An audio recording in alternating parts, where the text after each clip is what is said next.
কিয়ামতের আগে যে মালহামার যুদ্ধ হবে, তখন রাসূল সাল্লাল্লাহু আলাইহি ওয়াসাল্লাম বলেছেন মালহামার যুদ্ধের সময় মুসলমানদের ফুস্তাদ বা তাবু হবে, শিবির হবে এই ফিলিস্তিনের দামেস্কের পাশে আল গৌতা নামে এক জায়গা আছে, ওই গৌতাতে।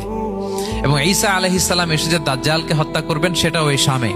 ফিলিস্তিনের বাবুল লুদ এখনো একটা জায়গা আছে, ওই জায়গাটার নাম এখনো বাবুল লুদ, ওখানে তিনি দাজ্জালকে হত্যা করবেন।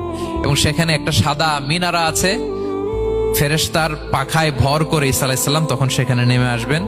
ওই ফিলিস্তিনের ওই শাম দেশের ওই মিনারার পাশে তিনি এসে পৃথিবীতে তিনি নুজুল করবেন, নুজুল ঈসা আলাইহিস সালাম। তো তিন এবং জাইতুনের কসম করে বেসিকলি আল্লাহ তাআলা ঈসা আলাইহিস সালামের জন্মস্থানের কসম করেছেন। কারণ তিন এবং জাইতুন, ডুমুর এবং জলপাই, অলিভ কোন দেশে বেশি হয়? শাম দেশে। আওয়াজ করে বলেন কোন দেশে? বর্তমান ফিলিস্তিন এবং সিরিয়া। এবং ওই ভূখণ্ডে আল্লাহ নবী ঈসা আলাইহিস সালামের জন্মস্থান। তাহলে এই দুই ফলের কসম করে বেসিকলি আল্লাহ তাআলা ঈসা আলাইহিস সালামের জন্মস্থানের কসম করেছেন।